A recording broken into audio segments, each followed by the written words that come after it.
Hello beautiful crocheters, welcome back to my channel, V Crafts Journey.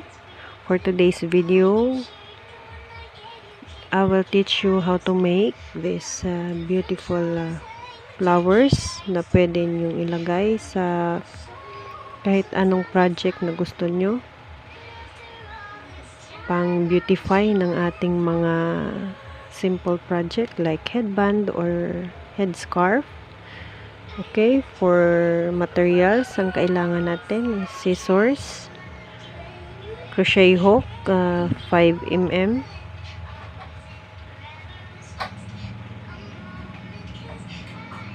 hindi siya nakikita kasi because of the light. So 5mm na crochet hook, I use double-ended hook, and then double pull of Monaco mercerized cotton yarn, 2 colors, golden yellow and white. Okay, let us start. Let's start with the golden yellow color of yarn. So we will do the slip knot and then hold the end of the yarn, then twist, insert hook, and then chain. Now we have our slip knot, and then we have to, for round 1, chain 4, 1, 2, 3, 4. This will serve as our ring slip stitch. So first na chain natin,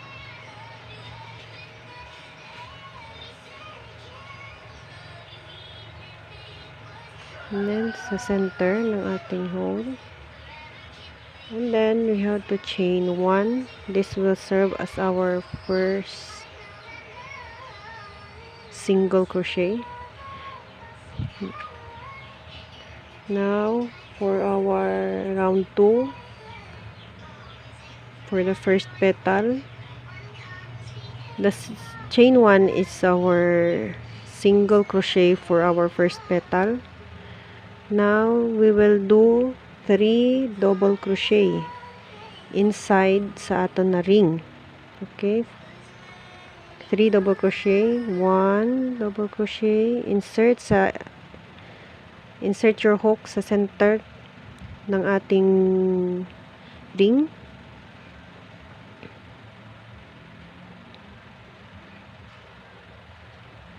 one double crochet, and then 2,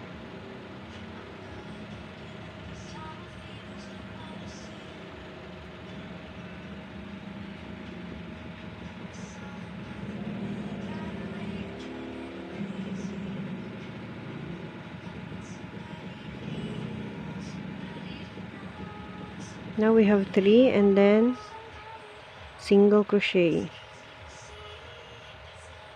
Now this is our first petal. Again 3 double, since we already done the single crochet, we will do the 3 more double crochet.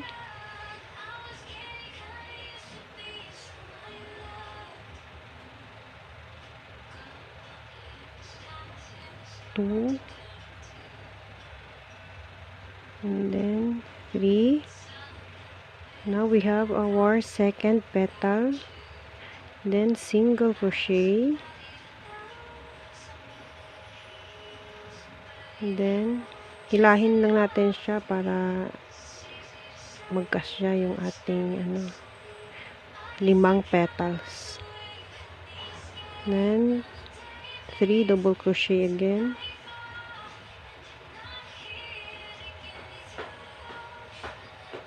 one,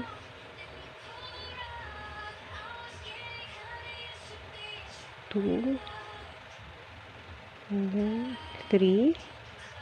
This is our third petal, then single crochet,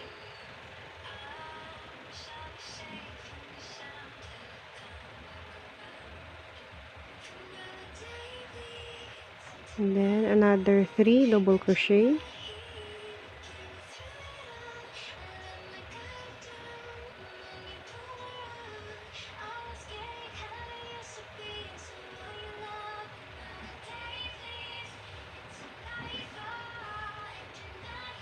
now we have our fourth petal, single crochet again, and last 3 double crochet for the 5th petal,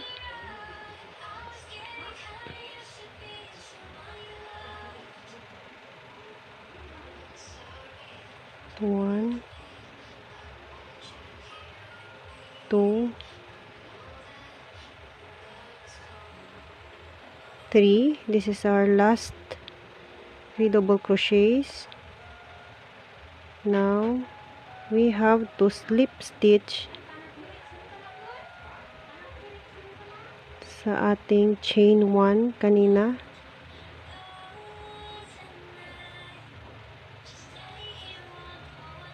Sorry. Let's fall.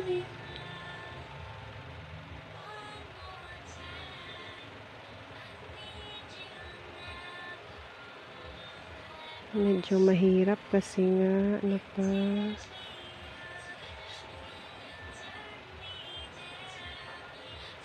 wait. Nasaan na siya? Slip stitch lang tayo.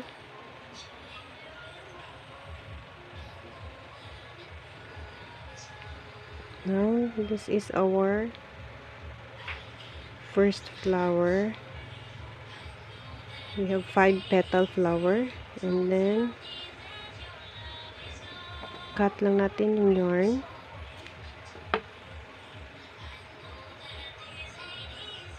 And then wave lang natin ito dito. Wave the yarn sa ating flower.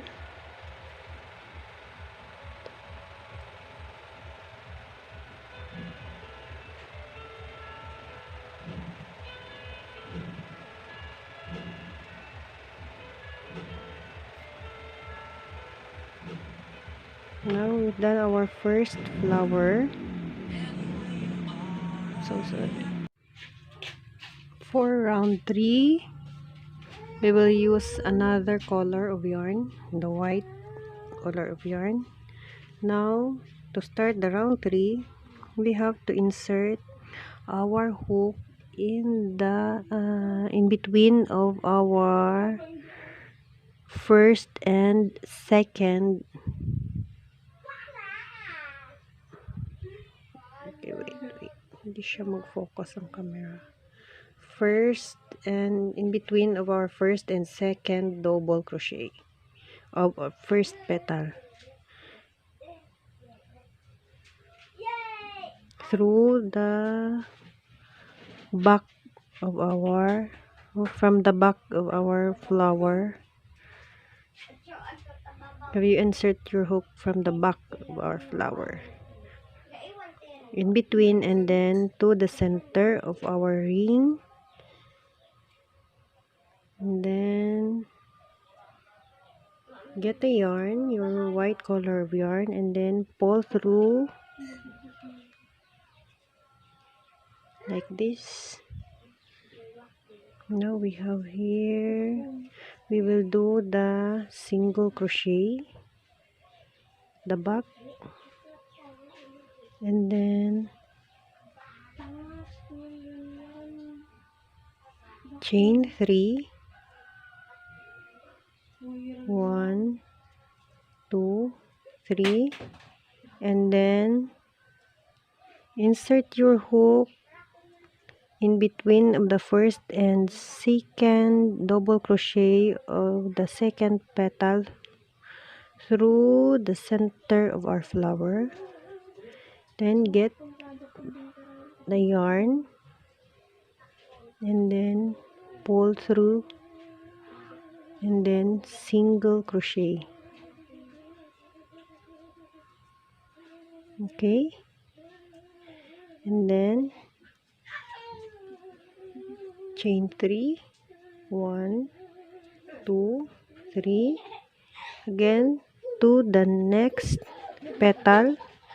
In between of the first and second double crochet, insert your hook from the back to the center of the flower, and then grab a yarn, and then make an easy or single crochet. Then chain 3 again, 1, 2, 3.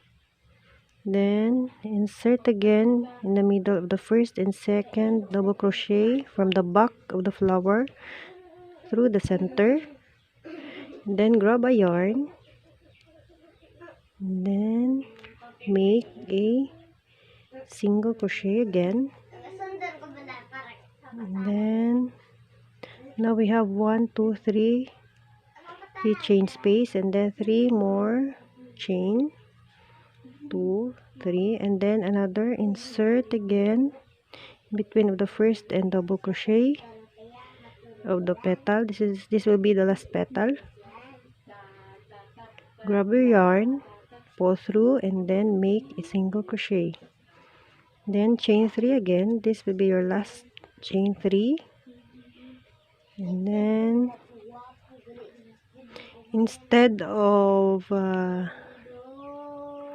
doing slip knot, you have to do directly a single crochet in the first 3 chain space to connect.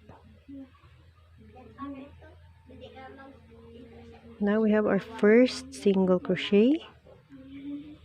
Now we will do, this will be our first our fourth round. Now we will do the first petal. You have to do 5 double crochet in each 3 chain space. 1, 2, 3,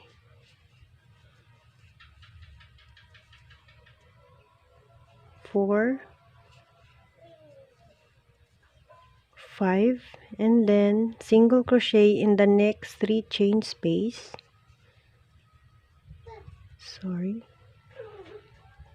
And then 5 double crochet again in the next 3 chain space,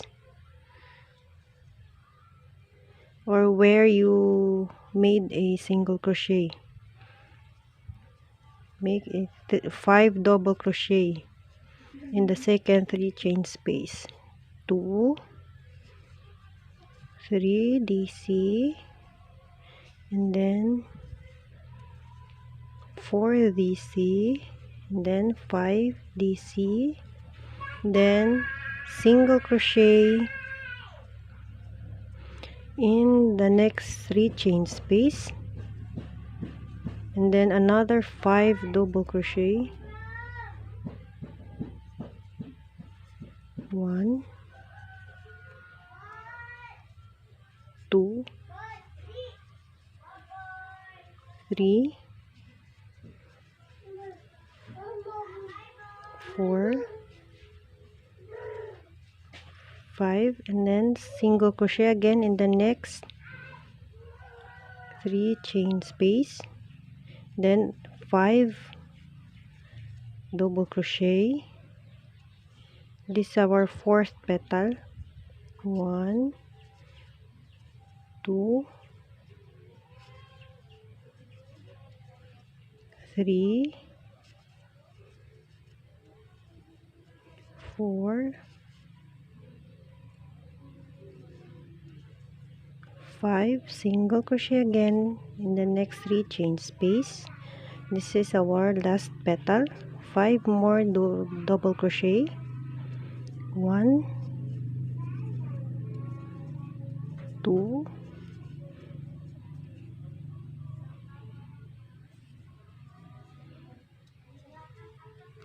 3, 4, then 5, and then slip stitch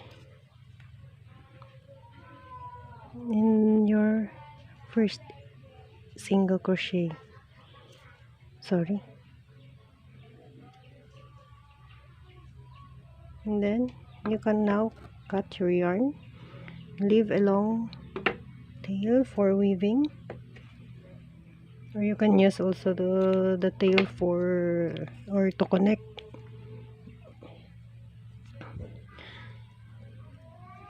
to your project.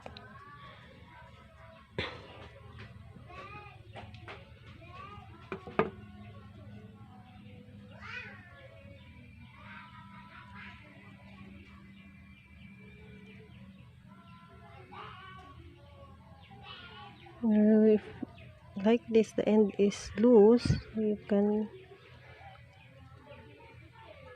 pull it the back, and then you can put a glue on it, or you can use B7000 glue. Now we have our petal, and then we will weave this to the end.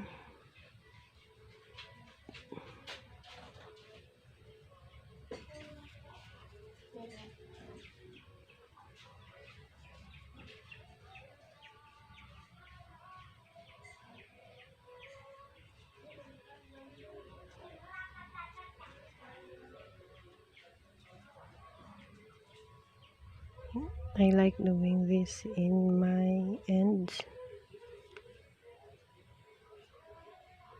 Now it's secure. Now you can cut or use the tail to connect with your small project.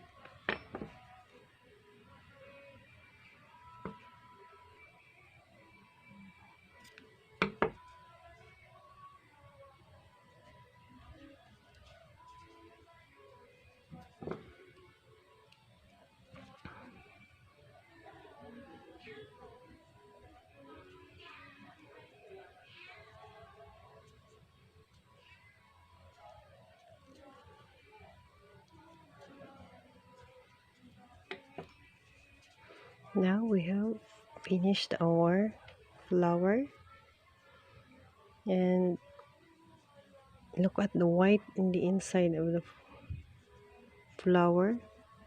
It's look beautiful, right? So if you want to watch some more of my videos, please subscribe to my channel, and I would love to hear from you. Please comment below, and thank you for watching. See you again in my next video, and God bless.